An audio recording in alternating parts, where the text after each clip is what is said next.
नमस्कार, मी अश्विनी डिके। आज अश्विनी स्वादिष्ट किचनमध्ये आपण बंगलोर, मैसूर, हैदराबाद, कर्नाटक साईडला केला जातो तसा बेन्ने डोसा करणार आहोत। अतिशय चविष्ट आणि पोटभरीचा असा हा पदार्थ आहे, करायला सोपा आहे।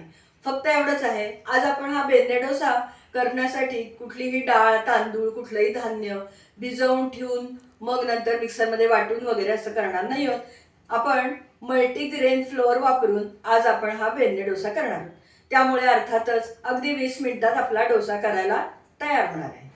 बोलत बसायला नको, पटकन साहित्य बघून घ्या, लगेचच कृती करूया। आज आपण मल्टीग्रेन पिठापासून डोसा बनवतोय, बेन्ने डोसा। त्यासाठी मी इथे 1.5 कप म्हणजे 200 ग्रॅम एवढं मल्टीग्रेन फ्लोअर घेतलेलं आहे। मल्टीग्रेन फ्लोअर आपल्याला बाजारात अगदी केव्हाही अवेलेबल होऊ शकतो। ॲमेझॉनवर सुद्धा तुम्ही ऑर्डर करू शकता। मी तर कायम हे मल्टीग्रेन फ्लोअर वापरते।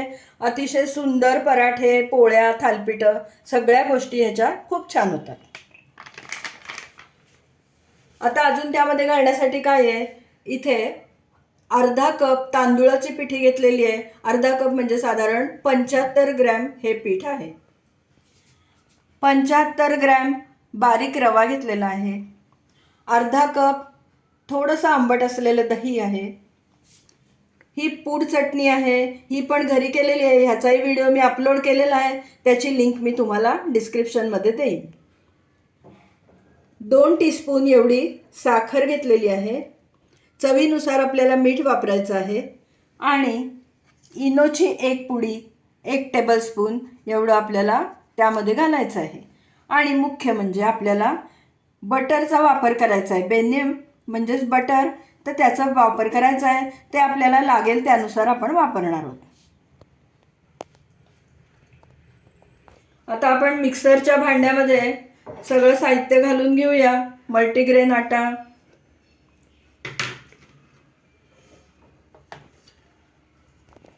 तांदूळ पिठी, रवा, साखर, मीठ, दही, दह्याच्याच वाटीमध्ये पाणी घालते आहे।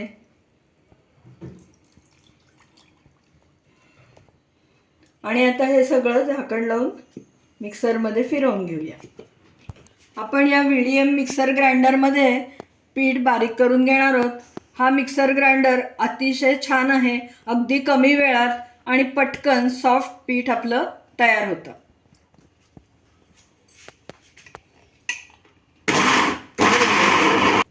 एक कप पाणी मी अजून त्यामध्ये घालते आहे। आपल्याला डोशाचं बॅटर करायचंय तयार पातळ।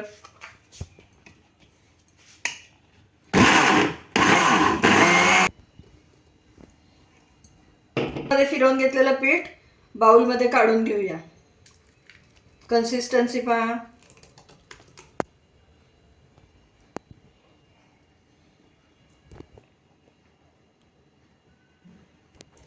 तयार केलेल्या मिश्रणात आता आपण इनोची ही पुडी घालूया।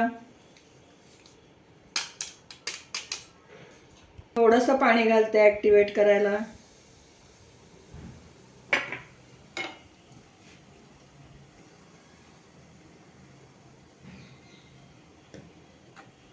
आता हे तयार झालेलं मिश्रण 10 मिनिटं आपण झाकून ठेवू आणि तोपर्यंत ह्याच्याबरोबर खाण्यासाठीची मस्त चविष्ट चटणी तयार करून घेऊया। 10 मिनिटं बाजूला ठेवून देऊ। आता आपण चटणी करून घेतोय। त्यासाठी मिक्सरच्या भांड्यात कडीलिंबाची 8-10 पानं, 2-3 लसणाच्या पाकळ्या, आल्याचा अर्धा इंचाचा तुकडा, 3 मिरच्या घालते आहे। मिरचीचं प्रमाण आपल्या आवडीनुसार कमी जास्त ठेवायचं। मीठ घालूया, साखर घालते, थोडीशी गोडसर चटणी छान वाटते। डाळ 3 ते 4 टेबलस्पून, आपल्या आवडीनुसार हे सगळं प्रमाण आपण कमी जास्त करू शकतो। दाणे 3 टेबलस्पून, भाजलेले दाणे आहेत। आता पहिल्यांदा हे सगळं मी कोरडंच बारीक करून घेणार आहे आणि नंतर आपण पाणी घालू तेव्हा कोथिंबीर घालून चटणी बारीक वाटून घेऊ। थोडीशी पुदिन्याची पावडर घालते आहे। माझ्याकडे आज फ्रेश पुदिना पानं नाही आहेत। फ्रेश पुदिना पानं असतील तर ती पण एक मुठभर घालायची, त्याने वास आणि रंग दोन्ही छान येतो.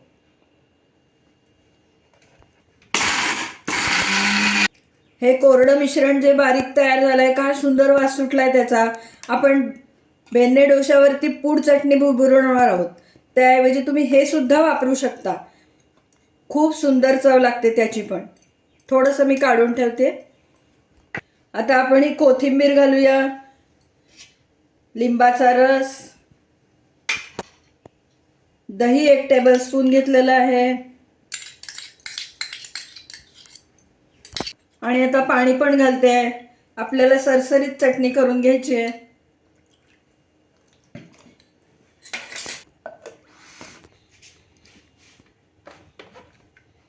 आपण चटणीमध्ये शेवटी वाटताना कोथिंबीर घातल्यामुळे बघा, कोथिंबीरीचे असे कणकण ग्रीन कलरचे छान दिसत आहेत चटणीला. आता आपण चटणी बाउलमध्ये काढून घेऊया. पहिल्यापासून कोथिंबीर घातली तर ती फार गुळगुळीत वाटली जाते चटणीमध्ये, वेगळी दिसून येत नाही. आता आपण मल्टीग्रेन बेन्ने डोसा करायला घेऊया. मिश्रण छान झालंय, तवा पण तापलेला आहे, गॅस मी बारीक ठेवलेला आहे, आणि आता आपण त्याच्यावर डोसा घालून फिरवून घेऊया.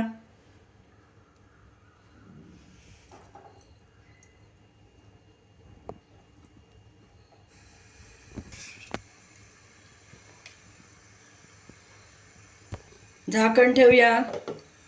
मस्त जाळी सुटायला लागली आहे. 2 मिनिटं झाकून ठेवलं तर झाकण काढते आहे, आणि आता त्याच्यावर आपण बटर स्प्रेड करूया.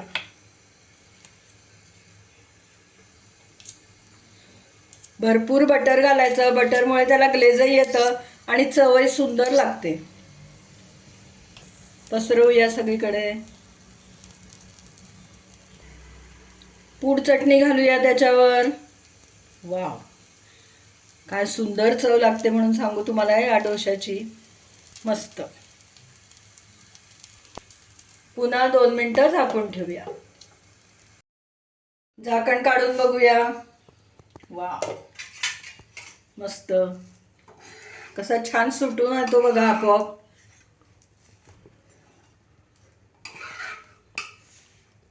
फोल्ड करून घ्यायचा आहे. हा थोडासा मला पांढरा वाटतोय, अजून 1-2 मिनिटं आपण त्याला छान तांबूस करून घेऊया.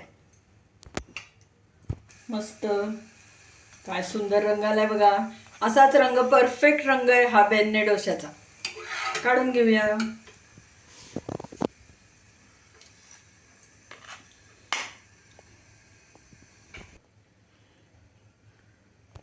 आपण पूड चटणी घालून एक डोसा केलाय. आता ही जी कोरडी चटणी आपण काढून ठेवली होती की नाही चटणी वाटताना, ती चटणी घालून पुढचा डोसा करूया.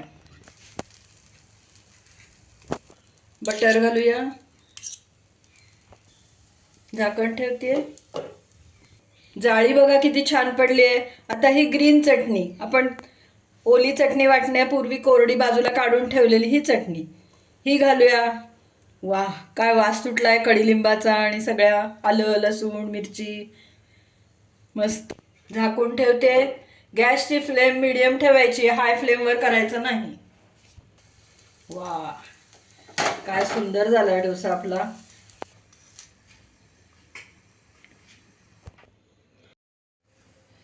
आपला मल्टीग्रेन बेन्ने डोसा करून तयार झालाय. काय सुंदर दिसतोय बघा, आणि सगळ्या चटण्या आणि बटर यामुळे खूप सुंदर वास सुटलाय. चवीलाही अतिशय टेस्टी असतो हा डोसा.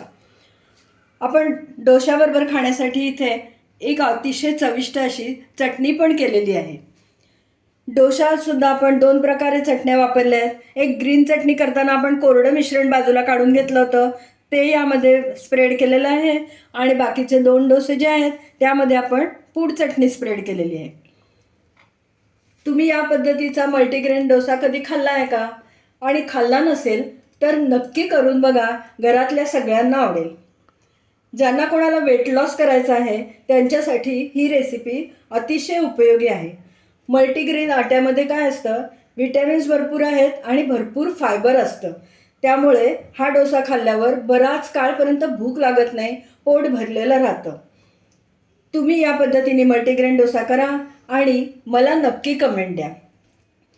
तुम्हाला जर आजचा हा व्हिडिओ आवडला असला, ही रेसिपी आवडली असली तर पटकन व्हिडिओला लाईक करा. लाईक करतानाच हाईपचं बटनही प्रेस करा, म्हणजे हा व्हिडिओ जास्तीत जास्त लोकांमध्ये शेअर होईल. जेव्हा तुम्ही लाईक कराल तेव्हाच आपली लिंक पण जास्तीत जास्त लोकांमध्ये शेअर करा. अजूनपर्यंत माझ्या चॅनलला सबस्क्राईब केलं नसेल तर सबस्क्राईब पण करा, म्हणजे तुम्हाला वेगवेगळे नवीन नवीन असेच पदार्थ बघायला मिळतील. सबस्क्राईब करताना शेजारचं बेल आयकॉनही दाबा, म्हणजे वेळोवेळी पाठवलेली नोटिफिकेशन्स पण तुमच्यापर्यंत लगेच येतील. पुन्हा आपण नवीन अशा छानशा टेस्टी स्वादिष्ट रेसिपीसह लवकरच भेटूया. तोपर्यंत धन्यवाद.